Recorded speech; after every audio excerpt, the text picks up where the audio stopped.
Trong phần là cái trong trên gì ông lì đài còn là tha phía chance đập vô hay bà bạn vậy từ kỳ vinh thời ớt nhưng đừng là kinh vậy ấy tập bên vậy từ với ở sân miền cùng nịch mua là hai ní cứ để xa tại dương slide dùng núa đòi mà mặt để kêu su thang nhằm bay nơi tê ớt nhằm rồi có ở nhà mày hay bà tham mày cái tiệt dạ sao miền cùng nịch vậy bà tham tiệt nữa á hay dương tụi lọm vậy chẳng tập thua áo ấy về để dương thời ca bịa dương mà bị dốt rồi nó ắt khơi như vừa dương tụi lọm vậy mà mặt nằng khi nhát ok មែនមានន័យយើងអត់ចេះទេយើងមានពាក្យគ្រប់គ្រាន់ដើម្បីបញ្យល់គ្រាន់តែថាយើងអត់ទម្លាប់យកវាមកប្រើអញ្ចឹងខ្ញុំពន្យល់អ្នកគ្នាឲ្យចេះយកពាក្យទាំងអស់ហ្នឹងមកប្រើអញ្ចឹងឧបមាគេសួរថា you ញ៉ាំបាយនៅផ្ទះអត់ do you have breakfast at home ហ្នឹងហើយខ្ញុំញ៉ាំបាយនៅផ្ទះពេលដែលខ្ញុំញ៉ាំបាយភាគច្រើនខ្ញុំធ្វើម្ហូបខ្លួនឯងអត់សូវទៅទិញគេទេប៉ុន្តែបើសារអាទិត្យឯងអាចទៅទិញគេដែរជួយចិត្តញ៉ាំអីនៅក្រៅពេលដែលខ្ញុំញ៉ាំបាយហ្នឹងគឺខ្ញុំញ៉ាំជាមួយបាយជាមួយនឹងពងទាចៀនឬក៏សាច់ជ្រូកចៀនឬក៏ពេលខ្លះទៅខ្ញុំញ៉ាំកាទៀវពេលព្រឹកណាបើខ្ញុំញ៉ាំអីនៅក្រៅឃើញអត់អញ្ចឹងការធ្វើបែបហ្នឹងគឺយើងអាចពន្យល់គំនិតខ្លួនឯងទៅកាន់គេហើយធ្វើវាជាអង់គ្លេសមកតើយើងទម្លាប់និយាយខ្មែរឲ្យយល់អញ្ចឹងសិនទៅពេលខ្ញុំបញ្យល់អ្នកនេះជាអង់គ្លេសយើងអាចយល់ច្រើនហើយប៉ុន្តែងាយស្រួលនៅក្នុងសភៅនេះដែលខ្ញុំរៀបចំសម្រាប់បរិញ្ញាថ្នាក់ភាសាអង់គ្លេសថ្នាក់សន្ទនាដែលយើងចង់ចេះនិយាយដូចគេសួរថា Do you have breakfast at home យើងញ៉ាំបាយនៅផ្ទះអត់បើសិនជាចម្លើយយើង yes យើងត្រូវមាន4គំនិតទៀតយកមកបញ្យល់ប្រាប់គេដើម្បីឲ្យវាបានក្បោះក្បាយហើយយើងចេះមិនអត់ចេះទេតើគេសួរមិនយើងឆ្លើយចេញ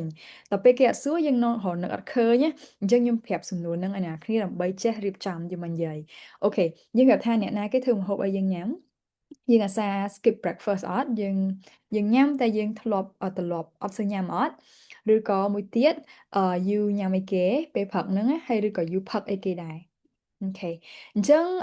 ចំពោះឆ្លើយសំណួរហ្នឹងយើងត្រូវមានពាក្យមាន clear 4នេះ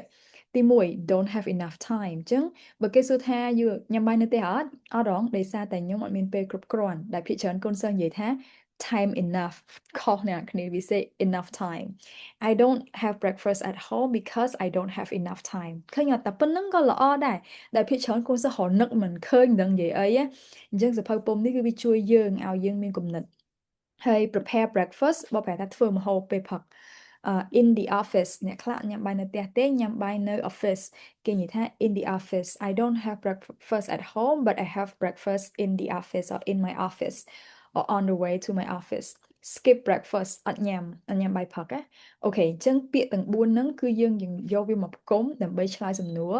yes អូខេហើយយើងញ៉ាំបាយនៅផ្ទះតែក៏មានសំណួរ no ដែរបើកូនសិស្សចង់ឆ្លើយថាខ្ញុំអត់ញ៉ាំបាយនៅផ្ទះទេយល់ប្រាប់មិនចឹង because I don't have enough time because I eat in my office ឃើញអត់ឃើញយកពាក្យកន្លែងនេះមកយកមកនិយាយប្រាប់ reason បានហើយ right ហើយបើសិនយើងឆ្លើយថា no ចឹងយើងញ៉ាំនៅណា in my office ហ្នឹងខ្ញុំអត់បានមើលសំណួរនេះភ្លេចអូខេយើងថាមិនបានអត់ញ៉ាំនៅផ្ទះអត់មានពេលធ្វើម្ហូបនៅផ្ទះទេញ៉ាំនៅកន្លែងធ្វើការ you skip breakfast អត់ you ផឹកកាហ្វេអត់អូខេយើងនិយាយរឿង skip និងផឹកកាហ្វេ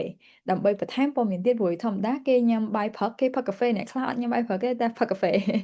ឬក៏អ្នកខ្លះអត់ញ៉ាំបាយផឹកអត់ញ៉ាំបាយហ្មងផឹកកាហ្វេហ្មងណាអូខេអញ្ចឹងយើងមើលថាយើងត្រូវឆ្លើយបែបណា Do you have breakfast at home?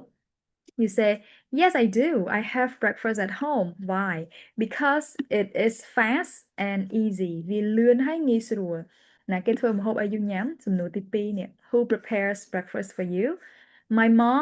mother prepares my breakfast, so I don't usually skip it. អញ្ចឹងខ្ញុំអត់សូវអាសាអត់ញ៉ាំទេ I don't usually skip it នេះកន្លែងគេសួរថា you skip អត់បន្ទាប់មកសំណួរបន្ទាប់ you ញ៉ាំអីគេញ៉ាំ breakfast ហ្នឹង what do you have I usually eat bread and eggs and I drink tea in the morning because it helps me awake អញ្ចឹងកន្លែងញ៉ាំអីកន្លែងផឹកអីហ្នឹងគេបង្កើតមកសំណួរចូលគ្នាមកអញ្ចឹងកន្លែងនេះយើងអាចគេសួរថា Do you have breakfast at home? And you say, yes, I do. I have breakfast at home because it's fast and easy. My mother prepares my breakfast, so I don't usually skip it. I usually eat bread and eggs. People say eggs. So, and I drink tea in the morning because it helps me awake. Yeah, you can answer like this. And if your answer no, you can tell why. Why don't you eat at home? Because I don't have enough time in the morning. Chẳng you nhắm nè nè. Where do you eat? I usually have breakfast in the office, but sometimes I skip breakfast when I'm busy. Yeah, so do you usually skip or not? Do you usually drink coffee? I usually drink coffee in the morning because it helps me wake up. It helps me awake និង it helps me wake up ថាយើងអារម្មណ៍ស្រស់ថ្លាលេងល្ងុយគេយើងធ្វើការបានណាពេលស្រស់ថ្លាហ្មងពេលyou ផឹកកាហ្វេ that's the feeling so it helps me awake or it helps me wake up. You see, this is a really good one because you have questions, you have phrases that can help you to answer the questions. អញ្ចឹងបើសិនណាចាប់អារម្មណ៍រៀនភាសាអង់គ្លេសផ្ដោតសំខាន់ទៅលើការពន្យល់គំនិតឲ្យបានក្បោះក្បាយមានថ្នាក់រៀនដែលអនុវត្តនិយាយអង់គ្លេសរាល់ថ្ងៃយើងនិយាយរាល់ថ្ងៃហ្មងហើយខ្ញុំកែភាសាអង់គ្លេសរបស់អ្នកនេះទៀតទៅលើវេយ្យាករណ៍ទៅលើការបញ្ចេញសលេងឬក៏គំនិតដែលយើងបញ្ចេញបញ្ចូលហ្នឹងអញ្ចឹងទៅយើងអាចពង្រឹងបានលឿនអ្នកនេះអាចតាក់ទងមកតាម Telegram ខាងលើទូរស័ព្ទនឹង video នឹងបានដើម្បីដឹងព័ត៌មានបន្ថែមទៀត Okay goodbye thank you